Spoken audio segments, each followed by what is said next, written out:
पहला कार्यक्रम होगा कि जिसमें पूरे मध्य प्रदेश के लोग आते होंगे। आज इस आयोजन में 30 से 35 जिलों के विभिन्न जिलों से लोग यहाँ पर आए हैं। रायसेन से लोग आए हैं, हाथ खड़े करिए। रायसेन से जो लोग आए हुए हैं, रायसेन से यहाँ पर लोग आए हुए हैं। दतिया से लोग आए हैं, सीहोर से लोग आए हैं, विभिन्न जगह जगह से लोग यहाँ पर आए हैं। ये कार्यक्रम लोगों को जोड़ने का काम करते जा रहा है और निश्चित आने वाले दिनों में ये कार्यक्रम, आने वाले दिनों में ये बुद्ध भूमि पूरे मध्य प्रदेश का एक ऐसा केंद्र बनेगा जहां से भगवान बुद्ध के विचार, जहां से भगवान बुद्ध की शिक्षाएं लोगों के जन्म, जो लोगों के हृदय में संपादित होगा। और निश्चित ही हम लोगों का प्रयास है कि इस बुद्ध भूमि को केवल और केवल भोपाल तक ही सीमित नहीं रखना है, तो इस मध्य प्रदेश के बौद्ध समुदाय की एक ऐसी हृदय स्थली इसको बनाना है जो हर एक व्यक्ति के लिए भगवान बुद्ध की शिक्षाएं, भगवान बुद्ध का दर्शन और भगवान बुद्ध के जो विचार है, भगवान बुद्ध का जो धम्म है, इस बुद्ध भूमि से लोगों तक पहुंचाने का कार्य बुद्ध भूमि करते रहेगी। और निश्चित ही आज मुझे ऐसा लगता है कि इस कार्यक्रम में बनाने के लिए जो हम लोगों ने मेहनत की है, परिश्रम किया है और विशेष करके आप सब लोगों को यहाँ पर बुलाया है, ये कार्यक्रम लोगों को जोड़ने का कार्यक्रम है। ये कार्यक्रम एक दूसरे के बीच में जो दूरियां है उसको दूर करने का कार्यक्रम है। ये कार्यक्रम लोगों को भगवान बुद्ध के उन विचारों से अवगत कराने का कार्यक्रम है।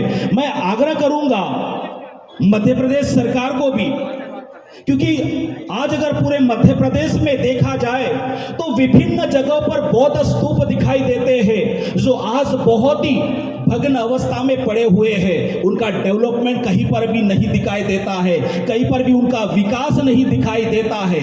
ऐसे बहुत सारे स्तूप हैं जो आज भी निरादर है। आज भी अगर देखेंगे उन स्तूपों की दुर्दशा तो बड़ा दुख होता है।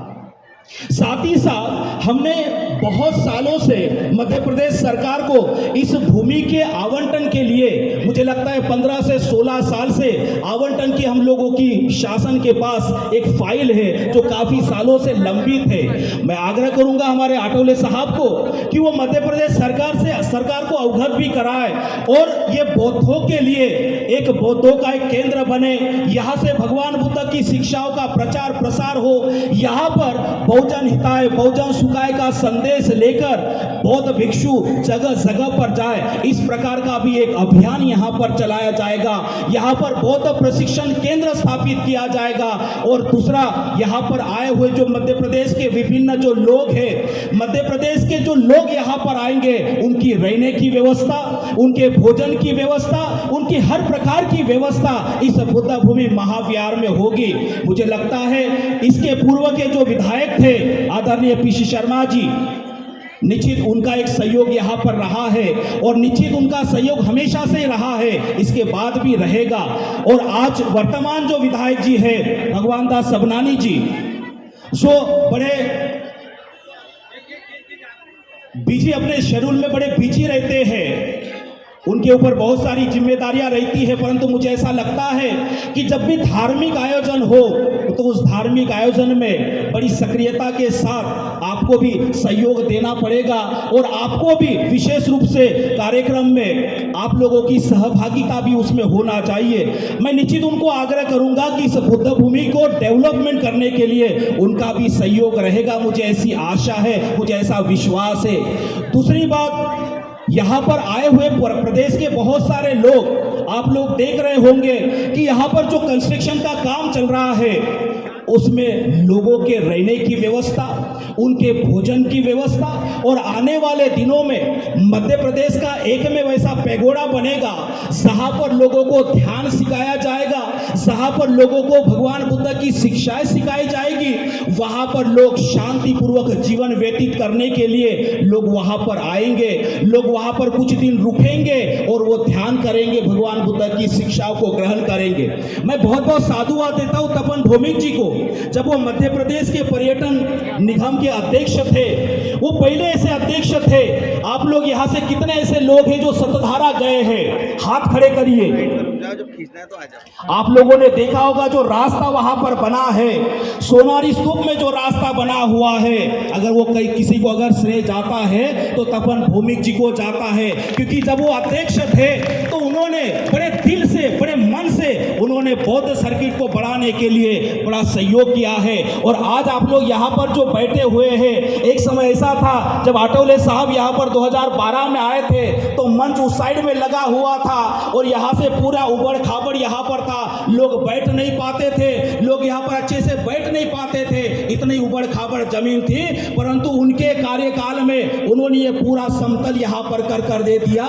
मैं उनको हृदय से साधुवाद देता हूँ। ऐसे लोग राजनीति में होने के बाद भी वो अपना फायदा नहीं देखते हैं, वो लोगों का और समाज का फायदा देखते हैं। और कुछ ऐसे भी लोग हैं संकीर्ण सोच के कि वो केवल और केवल अपने ही समाज का, अपने ही धर्म का और अपने ही हित का देखते हैं। तो मुझे ऐसा लगता है कि राजनीति में सर्वांगीण विकास की बात जो करता है उनका निश्चित सम्मान भी होता है और निश्चित उनका आदर भी होता है। मैं बहुत बहुत साधुवाद दूंगा। आज इस कार्यक्रम में विभिन्न दूर दराज के लोग यहाँ पर आए। यहाँ पर हम लोगों ने 2022 में जब अंतर्राष्ट्रीय बुद्ध रूप दान का हम लोगों ने कार्यक्रम किया था, उस समय राहुल कोठारी जी जो विशेष रूप से बड़े सक्रिय रूप में उस कार्यक्रम को पूर्ण करने के लिए उनका बड़ा मुझे सहयोग रहा है। और आज हमारे पूरे समाज का इस कार्यक्रम को बनाने के लिए यहाँ पर बैठा हुआ एक भी ऐसा व्यक्ति नहीं होगा जिन्होंने इस कार्यक्रम को बनाने के लिए फूल नहीं फूल की पंखुड़ियाँ जो बोलते हैं, वो फूल नहीं फूल की पंखुड़ियों का सहयोग यहाँ पर किया है। मैं सबको बहुत बहुत साधुवाद देता हूँ कि आज बौद्ध संस्कृति को, बौद्ध धर्म को बढ़ाने के लिए जो आप लोगों का तन मन धन का सहयोग रहता है, वो निश्चित ही बौद्ध धर्म को आगे बढ़ाने का काम करेंगे। इसी आशा और विश्वास के साथ मैं बहुत बहुत साधुवाद देता हूँ हमारे फ्रा विदेश आचार्य जी को, जो थाईलैंड के राजा द्वारा उनको नियुक्त किया गया है। भारत में राजगिरी, बोधगया में उनकी मोनेस्ट्री है, थाईलैंड में उनकी मोनेस्ट्रीज है। परंतु आज अगर देखा जाए तो उनका सरल स्वभाव जो है सब लोगों को बड़ा प्रभावित करता है। हमारे लामा जी भूटान से यहाँ पर आए बड़ी तकलीफ लेकर। रात को हम लोग राहुल जी के साथ बैठे थे और रात पर हम लोगों ने, उनका रिजर्वेशन कैंसिल हो गया था परंतु हम लोगों ने उसको किया और आज हमारे बीच में भूटान से लामा जी आए। मैं उनको बहुत बहुत साधुवाद देता हूँ। यहाँ पर थाईलैंड से यहाँ पर कुछ उपासिका आई हुई है जो भारत के बौद्ध धर्म के ऊपर उनका काम यहाँ पर चल रहा है और निश्चित उनकी टीम बनते अचान यहाँ पर है। उनकी पूरी टीम इस कार्यक्रम को रिकॉर्ड करके थाईलैंड की मीडिया में इस कार्यक्रम को भी वो हाईलाइट करेंगे। इतनी बड़ी गर्व की बात हमें कौन बोल सकता है, इतने बड़े गर्व की बात हम सब लोगों के लिए यहाँ पर है। मैं हृदय से बहुत बहुत साधुवाद देता हूँ। श्रीलंका से हमारे बनते, बांग्लादेश से हमारे बनते हमारे बीच में उपस्थित हुए, मैं हृदय से उनको भी साधुवाद देता हूँ, बहुत बहुत धन्यवाद देता हूँ। और स्पेशल धन्यवाद मैं किशन सूर्यवंशी जी को दूंगा कि जिनके सहयोग के बगैर ये कार्यक्रम संभव नहीं था। मैं पुनः एक बार उनको हृदय से साधुवाद देता हूँ और आग्रह करता हूँ इस दक्षिण पश्चिम के विधायक भगवान दास सबनानी जी, जिनकी व्यस्तता बहुत रहती है, उनकी व्यस्तता इतनी है कि उनके पास एक एक नहीं दो दो तीन तीन जिम्मेदारियां हैं, तो मैं आग्रह करूंगा कि वो शुभकामना देकर वो कार्यक्रम से प्रस्थान कर सकते हैं।